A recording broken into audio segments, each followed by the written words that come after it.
how you treat your founders when they come and tell you something fundamental like we're going to change our business. I back people first and foremost. Is this founder passionate? Do they have vision? Do they understand the domain? If things don't work out, is this founder going to be open to pivoting? Or are they going to be stubborn about their idea? Yeah. How do you think you as a VC investor step in and ensure that the companies stay focused on what they're supposed to be doing? One of the biggest misconceptions founders have is that raising money is a sign of success. My first focus is building trust with the founder.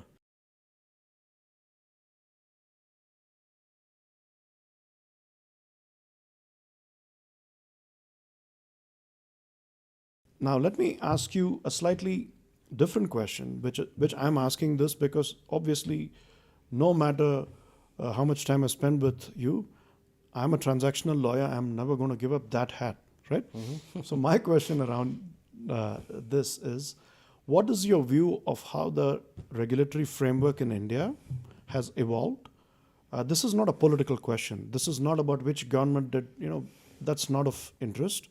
It's about objectively looking at the journey India has made and, what are some of the good things that have improved, say, since 2003 when you started investing to now. It's been 20 years. And obviously some things have been subpar, some things have been terrible.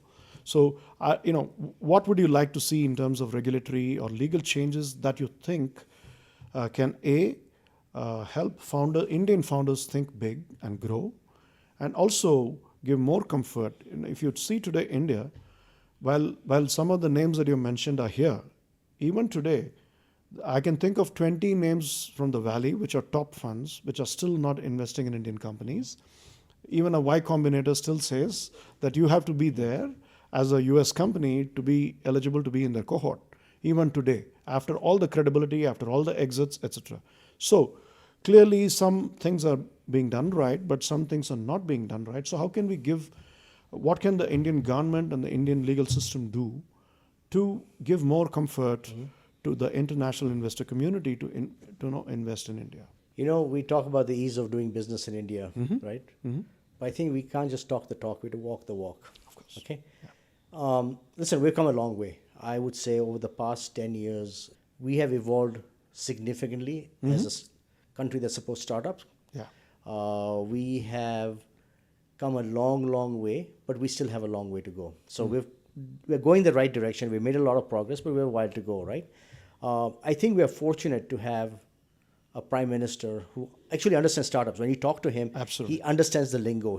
When he talks AI, deep tech, he understands. It's not just using buzzwords, right? The question is, how does that message cascade under him, right? All the way down to the people actually executing, right? And there's certain things that are frustrating for us as investors and certain things that are frustrating for companies. And I'll give you a couple of examples where I think we could do better. Okay. One is any venture fund you talk to today, any company you talk to today, lack of consistency in tax implementation is an issue. Okay.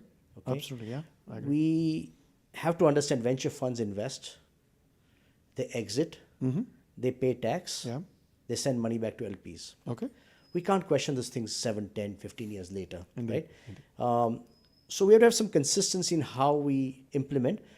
I have no problem paying tax, but let's have consistent rules. I agree. Okay, so that we know what is expected of us. So I actually loved it when, Mauritius is going away, now you pay 10% tax and you're done. Yes. I am very happy paying that all day Except long. it's not 10% because it can change in the next budget. Yeah. So I understand what he's talking about. So you get what I mean, right? Yeah. So consistency is what I'd like to see. The second thing is our companies have so much of a compliance burden. Now, I invest in very early stage companies. Sure. These companies don't have the resources to keep up with all this compliance, the amount of filings. If they can simplify this, and we talk about doing it, course. but we have to implement it. And then the third thing is, listen, as we mentioned earlier, sometimes things don't work out for the reasons beyond anything else. Yes. You're winding down a company, and trust me, trying to wind down a company here is sometimes a 6-month, year-long process. Even longer. Yeah. And You're being generous. Yeah. Sometimes even longer. Exactly. And these are good people, good companies. Wouldn't you rather have an easier process to wind it down so the founders can go start something new and continue growing and contributing to our ecosystem? Sure. the investors can move on, but the amount of time that gets spent in all this stuff is an issue. So these are 3 or 4 things. I mean, there are others, but as I said, we've come a long way, but we have a little more to go. But the key is the message has to cascade all the way down to the bureaucracy that implements this. Absolutely. But I will also make one additional point that, which is again, I'll say there is a part good, part bad, which is the one thing that I have seen lately in India, which used to be a major pain point earlier, is there used to be this attitude of legal compliance is the last priority, documentation is the last priority, because they always thought kuch nahi hone wala hai. But the compliance crackdown on bad conduct has been tremendously improved. That's a good part. But the bad part that almost inevitably follows is that some parts of the regulatory bureaucratic framework start using that to also harass some of the good ones. So what ends up happening is there is absolutely the bad players need to be weeded out. I mean, there is no doubt in my mind that the government has to be ruthless in weeding them out, because the bad players always taint the ecosystem. So they need to be dealt with very harshly and quickly. But you cannot have a system or a law which implements that by saying that everybody is treated as bad till you prove it. Yeah. So it should be the other way around. So I think that's another area which, as a lawyer, I think our government could improve in terms of doing business, ease of doing. This is not just about foreigners coming in. This is about our own entrepreneurs, right? They need to feel that they have a welcome environment in which they can operate without trust, as long as they are, following the rules, as long as they've got their licenses, as long as they're paying their taxes. They should be able to operate and grow the business in a nice. So yeah, thanks for innocent. Please, yeah. You have to be innocent till proven guilty, and once you're proven guilty, yes, the bar should come down on you significantly hard, right? But also think about the more companies we encourage, the more companies we support and make it easier for them, the more successful they are, they will contribute to the economy. Of course. They create employment, they pay taxes. Absolutely. Right? That's a good Some thing. of them are so huge, such huge employers now, including some of them who are listed, like Zomato, Paytm, etc., and Swiggy. All those companies are now listed companies, right? I mean, and even before they were listed companies, they were employing so many. And also, one thing, don't forget, all these companies have created wealth creation in a way that didn't exist for employees before, right? Absolutely. Now, the good part is that these employees are now reinvesting back into other startups, Indeed. which further spurs the economy, right? So you have to create this recycling economy that works well. Absolutely. And that's, I couldn't agree more. And part of that, though that's a debate for another day, is also that they should help Indian companies grow and become global. There are it's not that there is no ability to do it, but it tends to be a little restrictive. People have to think through 1,000 things before they have to do those things. Globalization thoughts. So I think Indian companies should be able to go global with as much ease as an American company. And that's when we will truly become great as an economy. I agree. Yeah.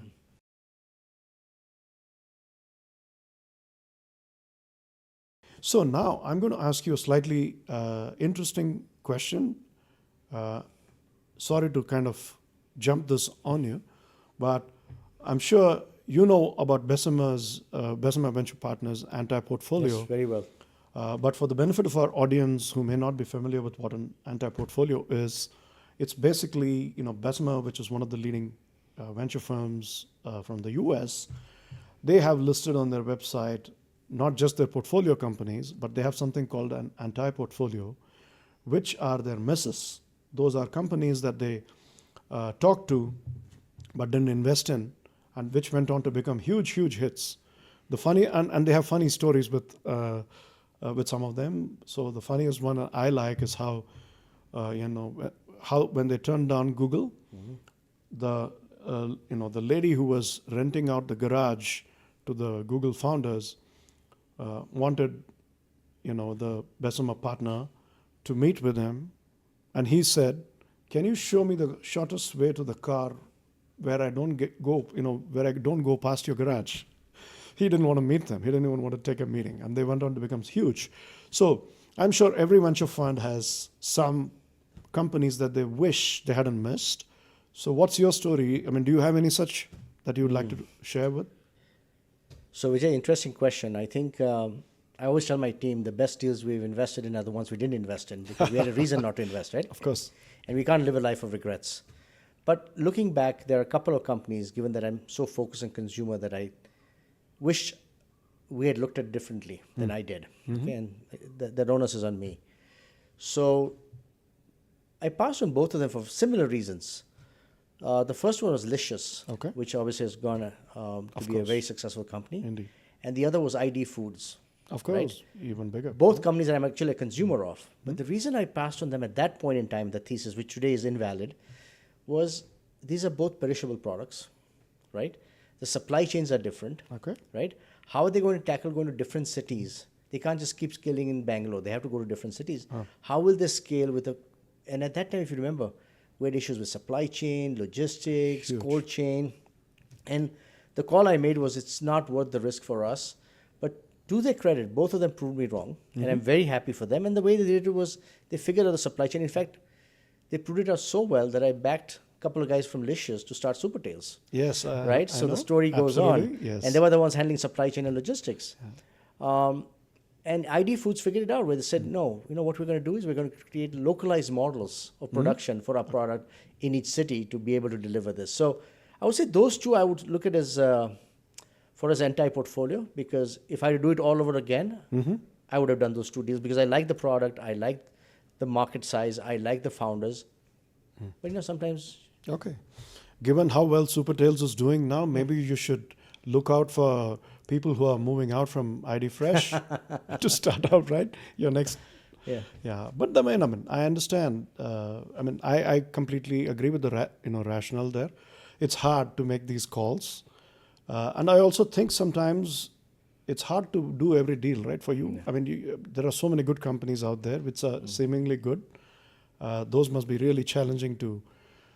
But it is, but sometimes you get hooked on a sector. Like, for example, I spent 7 years looking at the pet sector, right? And it really looked very, very hard. Okay. And we must have looked at about 40 deals because I believe in that model. I looked at Chewy in the US. Sure.